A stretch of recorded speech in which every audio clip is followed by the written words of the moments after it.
A very close league season was brought to an end in yesterday's episode, and we now find ourselves in the playoffs. The other teams joining us are Sunderland, Fulham and Bristol City, and it's definitely going to be interesting to see if we can progress through these.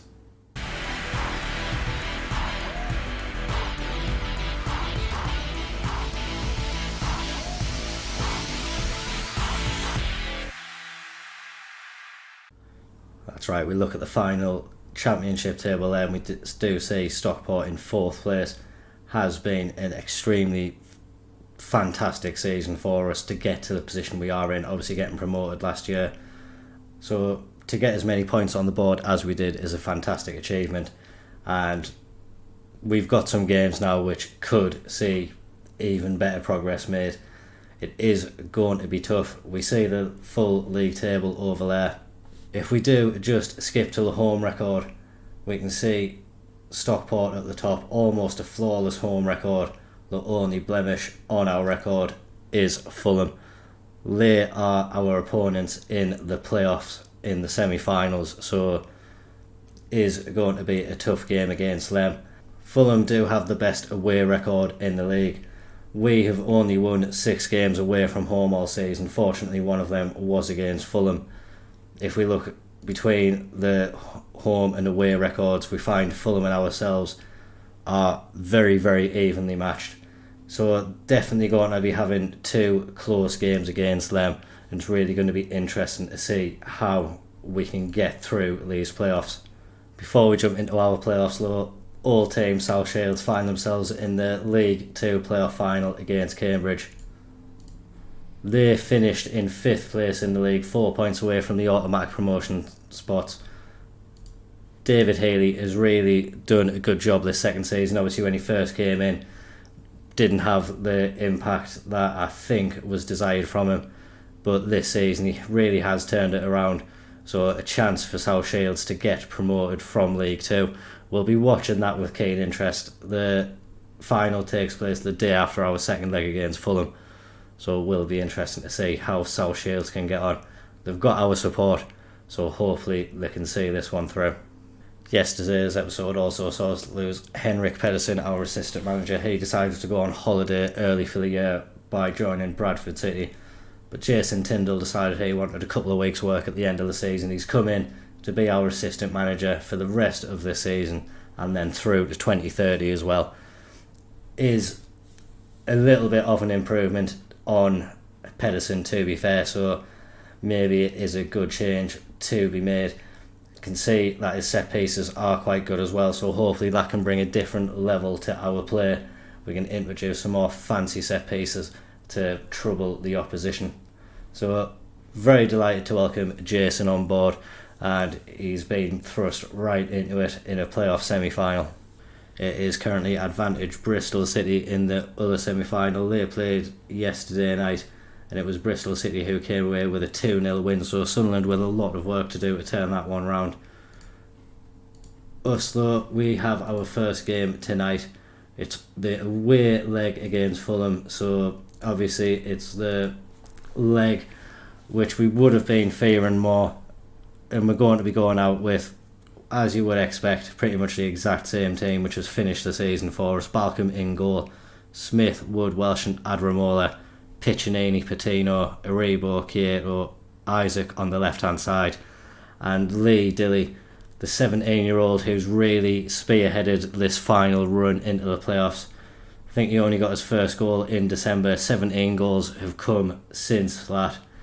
He has proved to be a fantastic player for us this season, and we need him to go out there and do his thing once more, get some goals against Fulham, hopefully get us a win that we can take back to Edgeley Park and give the fans something to cheer. We are just under 20 minutes into the match. It seems to have been a very drab affair. No shots by either team so far. The first highlight hopefully is going to bring an attack from ourselves. We're progressing up the pitch. Dilly gets it through to Aribo and his shot finds the back of the net. Questions of offside. Looking at it through the plate, it didn't look like it was something we should be worried about. I think this one will stand, so hopefully we're going to see ourselves take a 1-goal lead. Yes, the referee is on our side at the moment.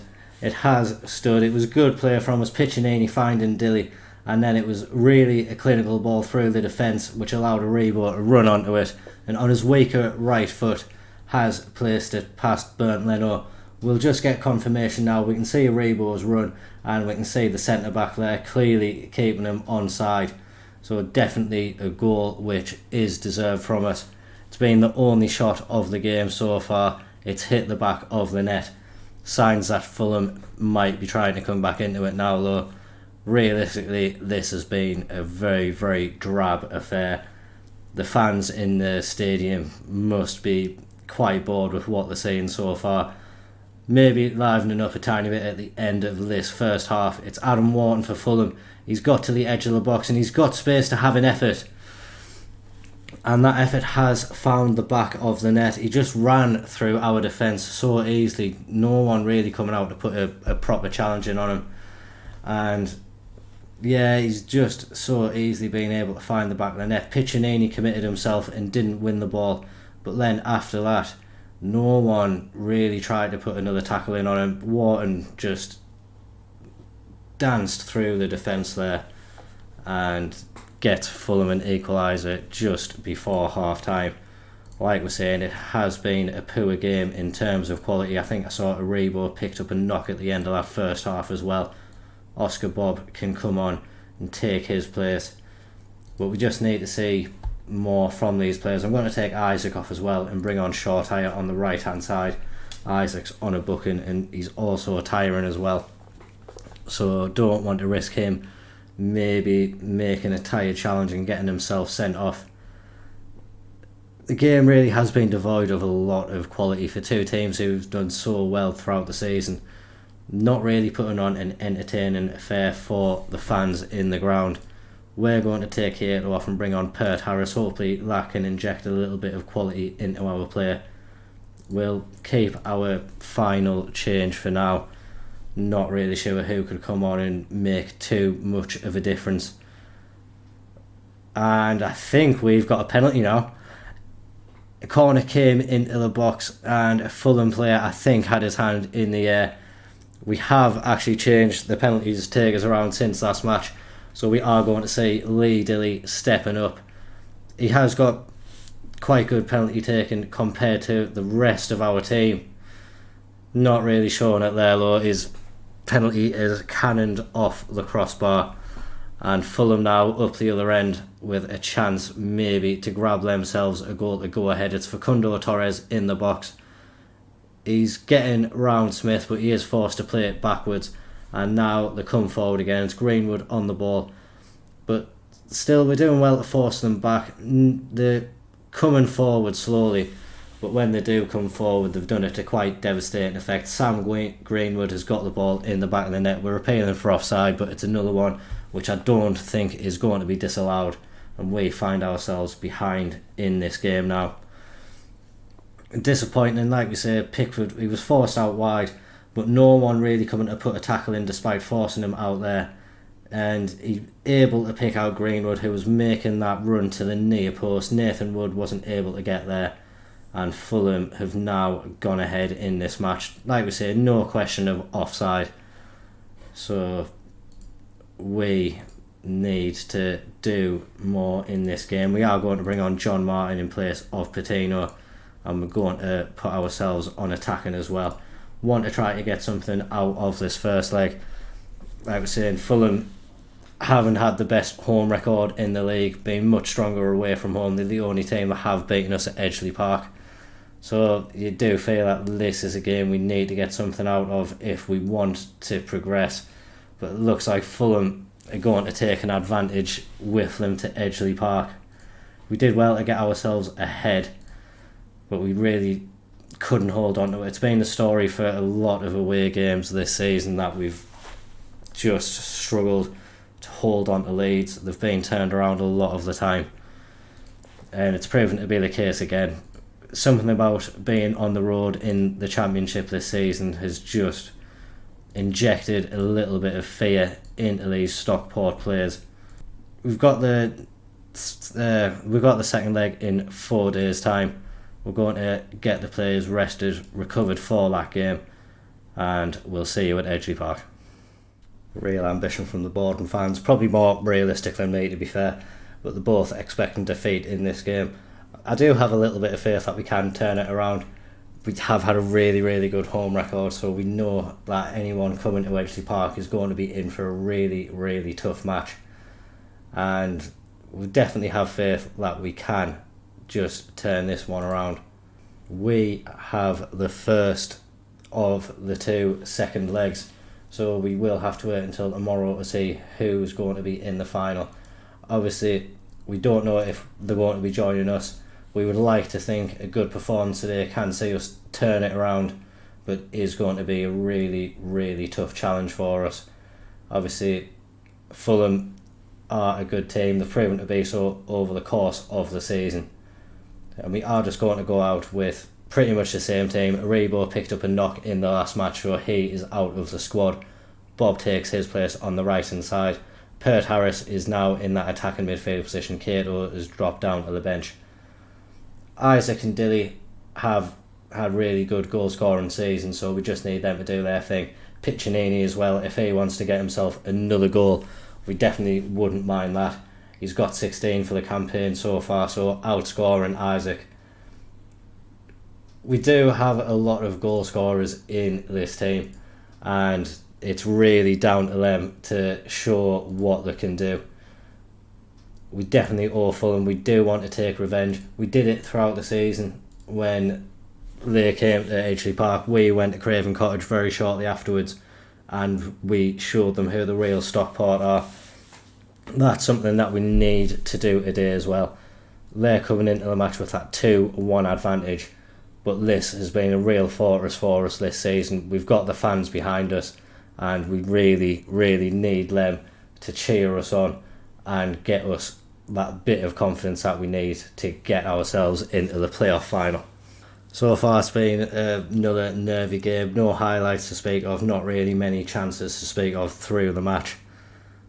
Fulham maybe holding onto the lead, but they've got a free kick now on the edge of the area. It's going to be Andres Pereira to strike this one. It goes over the wall and it finds the back of the net.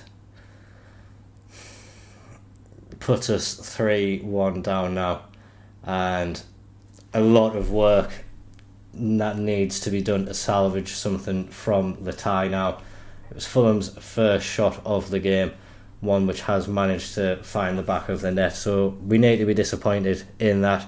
We haven't set the world alight in chance creation by any means, but disappointing that they've had one and they were able to find the net. Nathan Wood almost with a superb bicycle kick to bring us level at the end of the first half, but straight into Leno's hands. We are going to be going attacking for the second half, and we're going to make some changes which we made a couple of times throughout the season, which did seem to have a good effect for us. Adramola is going to be a wing back on attack, Shortire dropping to support duty, but still the inside forward. We'll actually leave it at that for now. We do have some tiring players on the pitch, but I feel that if we're going to get back into the match, this is largely the team that's going to be doing it. We have Cato on the bench who could come and change things. Other than that, we're struggling to fit people into positions that we really would need them to change the game. So could be a struggle for us, but we'll see what we could do. Piccinini now has the ball. He gets it to Bob on the right hand side. Bob is looking to find space to get it in the box, but he finds Piccinini, and Piccinini has got us a goal. It was a great finish from him. We were asking for goals from Piccinini before the match, and he is well and truly obliged. It was good play from Bob down the right hand side, working some space for Piccinini to be able to drive into the box. His effort took a slight defection off Calvin Bassey, and that is what took it past the keeper in the end. Lots of time for us to get back into the game. Bob is now tiring, so we will actually put Piccinini out on the right hand side. We're going to bring on John Martin, but he is going to play as the regista alongside Patino. Pert Harris not really been influential in this game, so Cato can come on in his place. we've now within one goal. We know anything is possible. We have been the better team in this game, but we're going to go very attacking. We're going to demand more, and we're going to see if an unlikely hero can emerge from the bench. Keon Atete really hasn't played much football since the turn of the year. Piccinini and Patino are both tiring. I think I am going to take off Patino. We'll put Piccinini back in the deep lying playmaker role. Paul Gaynor, you haven't seen much of him in episodes. Hasn't really played much for us. He's got 1 assist for us throughout the season. We're just really going to hope that he can come on and do something again in this match. It's dwindling away from us at the moment. 3 minutes of stoppage time, and it doesn't look like we're going to be able to get ourselves back into it. It was a brave effort from us, but ultimately the Premiership is one step too far at the moment. Realistically, it probably is better for us to be staying in the Championship. I think for the development of the likes of Dilly, Martin, Hadland, who we've got back up left back, they would really benefit from another season of Championship football. What probably would have been replaced in the squad if we had gone up to the Premier League. So in some ways it is good that we haven't got promoted, but in other ways £80 million across the season from Premier League money would have been absolutely fantastic. So yeah, very disappointing that we have to miss out on that. And will be interesting to see the financial picture that the club finds itself in without going up. We have seen the director already pump 650,000 into the club, I think maybe a couple of weeks ago, and it really hasn't done too much to the overall balance. We need to find out what prize money that we're going to be getting. It's actually looking like it is going to be going up, so we're going to be still in debt, but we are going to reduce the debt by a little bit. I think we'll be getting some prize money coming in soon. We're also going to get to see what the budgets are for next year. I don't envisage them being anything fantastic. May have to move on some key players before we can start strengthening the team as we would really like to. So it's definitely going to be an interesting summer. We're going to see who Fulham will place in the playoff final, and we're also going to check on the South Shields playoff final as well. So one playoff final has gone poorly for us, but hopefully South Shields can get through theirs. The board have set the budgets now that they're literally exactly the same as what we were just looking at. No changes there whatsoever. So yeah, we know what we're working with next year. We have got a lot of spare wage budget, so realistically that's what we're going to be working with. There is a few saleable assets in the squad as well who I do want to get rid of, and maybe some others who are garnering a bit of interest who could bring in a pretty penny. We've just had a notification about Charlie Patino's £12 million release clause. I know Sheffield United are interested in him. If they want him, they're definitely going to have to pay that release clause unless we can negotiate with them to get more. Kyle Wootton will be leaving. His contract is coming to an end. Jan Veer is retiring at the end of the season. Keon Atete, not much football throughout the course of this year, so I think he is likely to be moved on this summer. So a few players which are going to be leaving Stockport over the course of the season to hopefully add to that budget and allow us to bring in some players which hopefully perform a promotion push for us next year. We had disappointment for South Shields in the playoff final as well. They lost on penalties after a 0-0 draw throughout the proper game. Very disappointing for them. Would have been lovely to see them advance through the leagues, but they're going to be having another season in League One next year. Time for the Sunderland Bristol City match. Like we say, Sunderland 2-0 down from that first leg, but almost managed to turn it around. They were winning 3-1 in normal time, but in extra time Bristol City did manage to get that goal. So it'll be a Bristol City Fulham playoff final. You'll find out next episode who has gone up in that match. But for us, it's been quite an upsetting end to the season. Obviously, would have been a phenomenal achievement for us to get promoted. But a lot of these boys are going to be with us next year for another tilt of promotion. We are just going to try to strengthen in key areas where we have to, and hopefully can go one step further next year and get this team improving some more. As always, please make sure to like the video and comment down below. Do you think it was disappointing that we missed out, or do you think another season in the Championship is what this squad realistically needs? Remember to subscribe for daily Football Manager updates. Thank you very much for watching. Bye bye.